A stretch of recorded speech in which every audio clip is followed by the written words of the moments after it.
Hello and a very good evening. You're watching Left, Right and Centre. My name is Kitty Behel. In this edition, we will talk about the attack on Bollywood actor Saif Ali Khan and how there has been much delay in arresting the accused. Well, we will also talk about Donald Trump's inauguration later tonight that's set to take place on Monday, and before that comes the TikTok ban in the US. Well, let's start with the headlines at the top. 3 days on, Saif's attacker is yet to be arrested. 20 police teams are probing the case. Another suspect has been picked up in Chhattisgarh.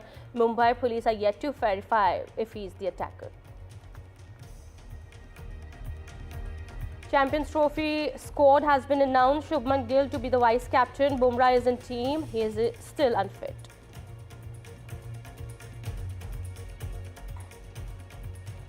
The verdict in Kolkata rape and murder case is out. Prime accused hospital volunteer has been convicted. He's said that he was being framed. Hearing on quantum of punishment will take place on Monday.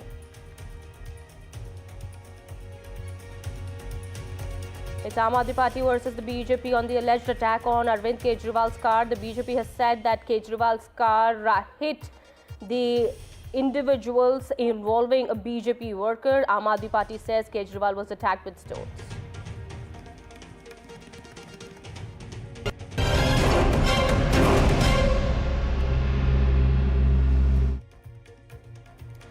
Starting with the top focus, it's been 3 days and the Mumbai police haven't been able to nab the attacker in Bollywood actor Saif Ali Khan's case. The suspect has been detained by the Chhattisgarh police and his photo was shared with the Mumbai cops who are reaching Durg to interrogate him. Well, as per the Chhattisgarh Railway police force who caught the suspect, the photo of the accused in the Saif Ali Khan attack case shared by Mumbai police matches the appearance of the person detained from the train. As per the police, the suspect during initial questioning by railway police had revealed that he is a resident of Mumbai and was travelling to Bilaspur to meet one of his relatives. Now, earlier in the day, a man was detained in Madhya Pradesh as well. However, authorities dismissed the claims and revealed that the detention was related to a separate case. Now, several hours have passed and the Mumbai police is still trying to join the dots. Is the suspect the same man who attacked Saif Ali Khan? A CCTV footage even showed the attacker roaming around, buying headphones from a shop in Dadar. Another video showed him wearing a black t-shirt, then a blue t-shirt. So how has he been able to escape arrest for this long? How did he enter the house of Saif Ali Khan? With whose help did he manage to flee even when he was locked inside a room? Who is behind all of these? These are questions that still remain a mystery. And we will talk about this with the panelists joining us on the broadcast here, filmmaker and editor of the Daily Eye, Vinta Nanda, joining us on the broadcast. We have former DGP of Maharashtra, Praveen Dikshit, joining us. Meghna Pant, author and a Mumbaiker, joining us on the broadcast. We will also have Indian actor Shehzad Khan. In just a bit, he'll also be joining us on the broadcast. Well, that is what we're learning. All right, let me go across to Mr. Praveen Dikshit first. Mr. Dikshit, 3 days have gone by. The cops have the picture of the attacker, but they haven't been able to apprehend him. If he's just a petty criminal who came to rob Saif and Kareena, there shouldn't have been much delay, isn't it? How do you see this case? As you are aware, and as you mentioned, there are a number of clues which are available, as being shown now also. While the person is roaming around, or when he was climbing up the fire escape, as well as when he was escaping from the fire escape route. All the three clues in CCTV are available. It is clearly seen that the person has entered with the intention of robbing. He was prepared with a knife. He was prepared to change his dresses so that it can confuse anybody and nobody may suspect him. So these are the clues which are available. But sir, how do we know that he came with the intention of robbing? No, whatever the FIR mentions, that he demanded 1 crore from the maid. But yeah, but at the same time, Kareena Kapoor in her statement to the cops have said that he did not take anything with him. He did not take any valuables or any jewelry with him, and we do not even know. They also said that he was locked inside a room after he was overpowered by Saif Ali Khan. and yet he managed to flee? I mean, there are a lot of questions that remain unanswered. No, what is clear is, see, he has entered, Right. and there was a hue and cry by the maid, followed by the immediate intervention by Saif. And when Saif intervened, it seems that the person has attacked him. Now, it is a fact that nothing might have been taken by him, but he may not have had any occasion to take it with him. So we cannot say that he did not have the intention of robbing. If he did not come for robbing at the dead of night, what could have been the motive otherwise? That will have to be checked up. Well, but absolutely. till then, we cannot rule out the possibility that he came for the purpose of robbing.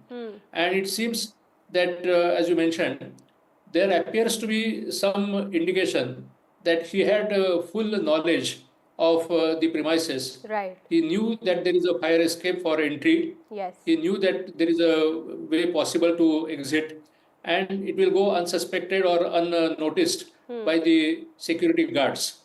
To cover it up, he has managed his particular route.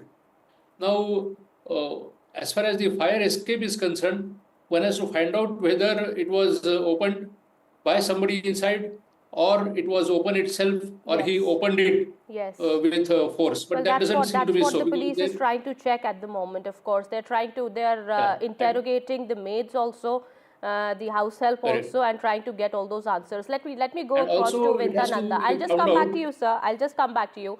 Vintananda, Kareena Kapoor Khan told the police that the intruder got aggressive during the scuffle with her husband, but he didn't steal anything. But there also are reports that he asked for 1 crore rupees from the maid. And also he was trying to move towards Jay, the younger son of Kareena and Saif Ali Khan, and that is when he was overpowered by Saif Ali Khan. But do you think, is there more than what meets the eye? I don't think there's more than what meets the eye. It's very clearly a case of robbery. Let's look at it. Very clinically. If the maid hadn't woken up and noticed that something was amiss, the guy he was carrying a haversack. So let's get that straight. He had come there to fill that haversack with something and walk away.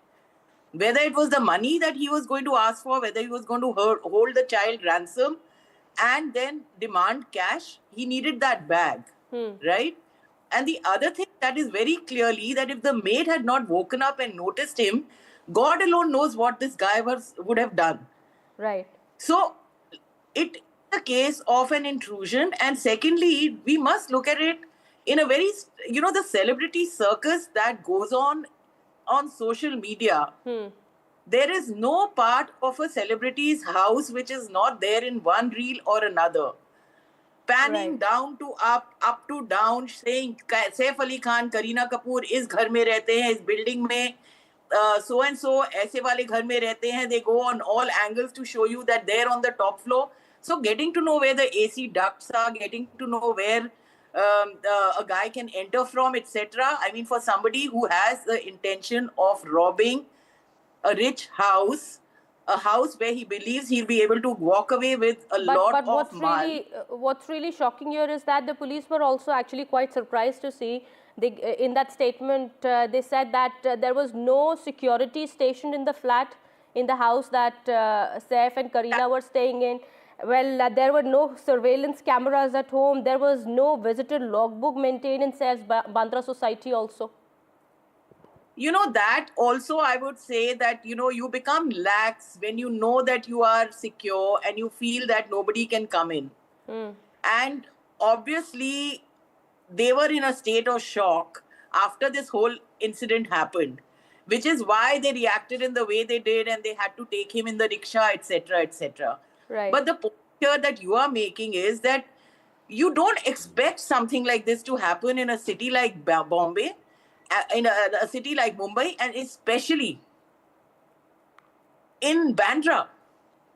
Okay. And that a celebrity like Saif Ali Khan's house. You do not expect, least of all, you who are living there do not expect it to happen.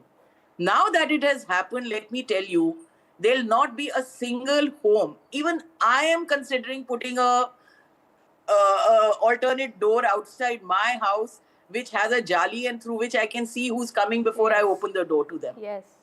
This is what's going to happen. This is the kind of fear that has set into Mumbai. Because if it can happen to Saif Ali Khan's house, it can happen to anybody. Anyone. Okay. And we have to see everything very clearly as to why such things are happening. There is so much economic distress. There is so much over the top celebrity circus on social medias. There is so much of visibility of wealth on one side and poverty on the other side that I think we are now setting into an age or time when, unless and until our governments don't get together and do something about it and get people out of the economic distress they feel, these kind of incidents are going to grow. Okay. All right. Let me take a reaction from Meghna Pant as well. Meghna Pant, it does look like an inside job. Would you agree? I mean, police have said that the attacker was let inside the house by a domestic help. She is being interrogated. That angle is being interrogated at the moment. Well, the attacker was locked in one of the rooms also, yet he managed to flee. How is that possible without any inside help? No, this does. I mean, we'll have to wait for the details to unfold. But Kitty, it is looking like an inside job right now. And, I want to further add to what Vinta was saying. I think she made a very valid point that this recent attack is not an isolated incident. It's going to happen. We're going to see more and more of it. And it's a reflection of the toxic media culture that has been fermenting for years.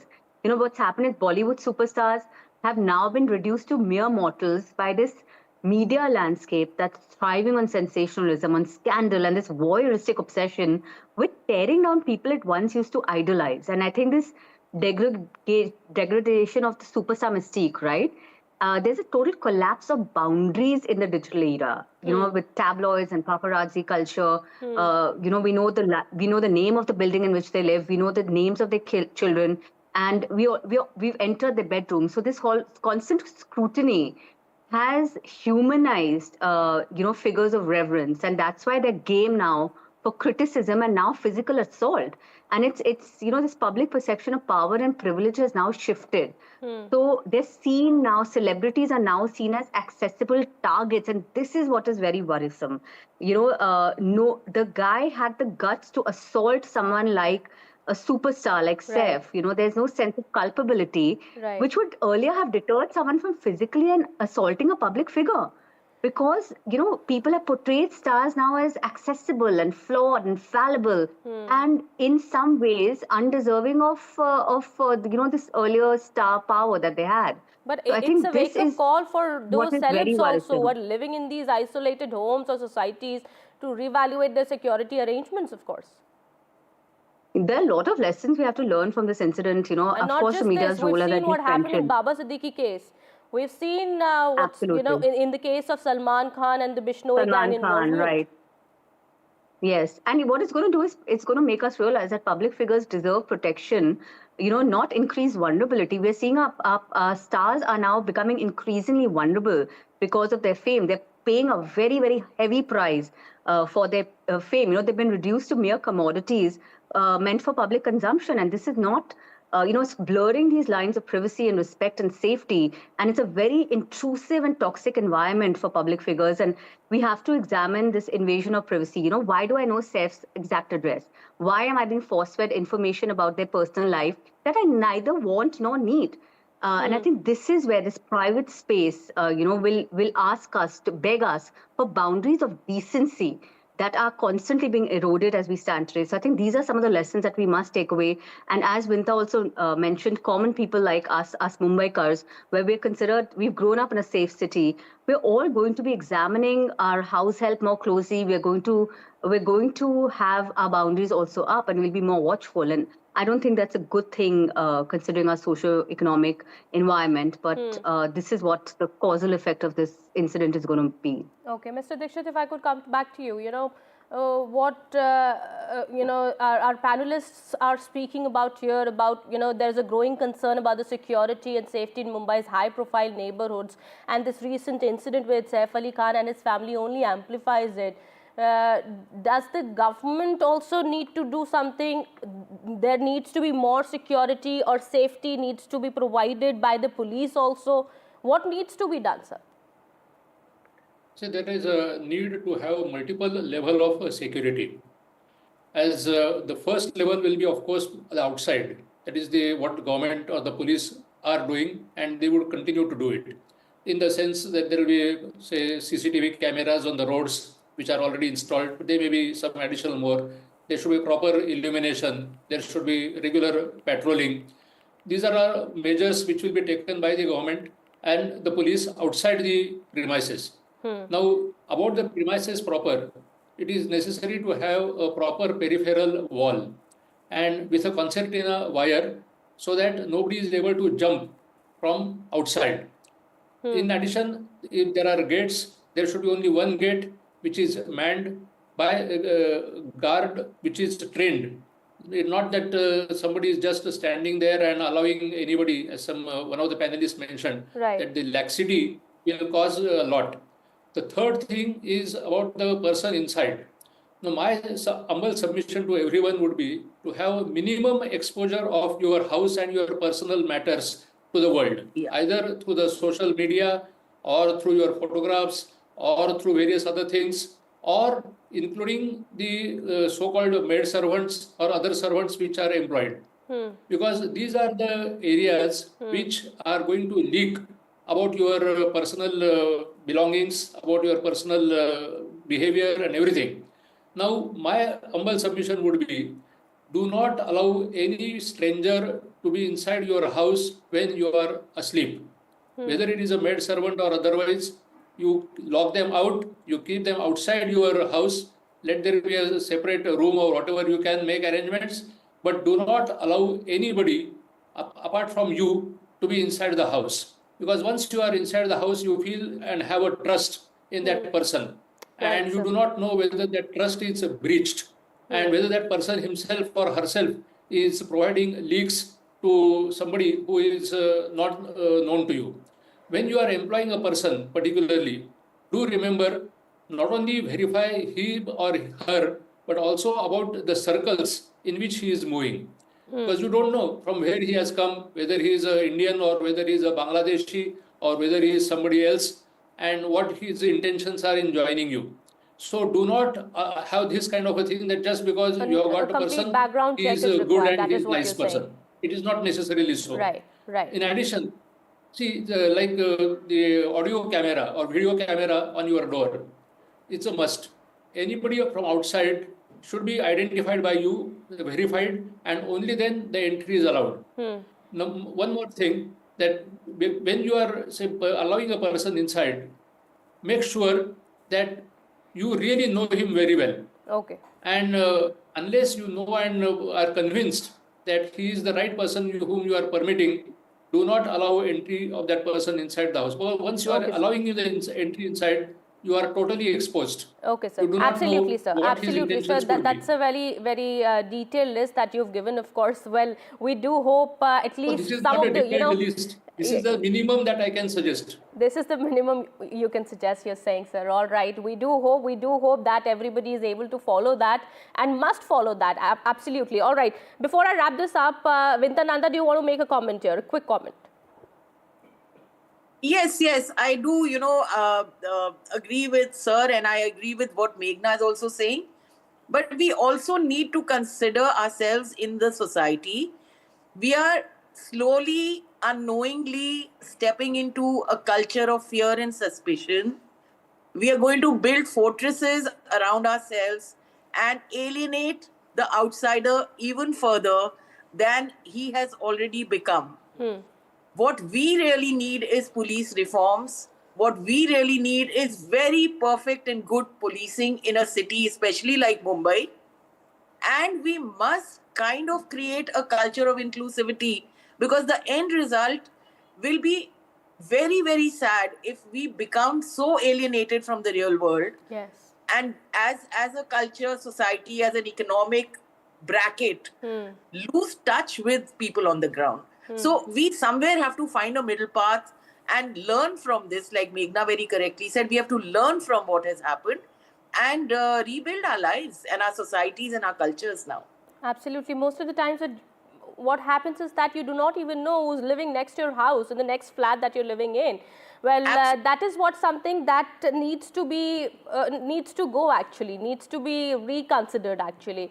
And of course, those are very valid points that you've raised here. Thank you so much, Vinta Nanda, Praveen Dikshit, as well as Ms. Meghna Pant for joining us here on the broadcast here and sharing your views with us. Well, we'll keep an eye on the developments here on this big story that we're tracking. What we're learning at the moment is that the Mumbai Police is still on its way to Durg in order to identify this suspect who's been detained by the Chhattisgarh police. The railway police have detained him and they're trying to identify him.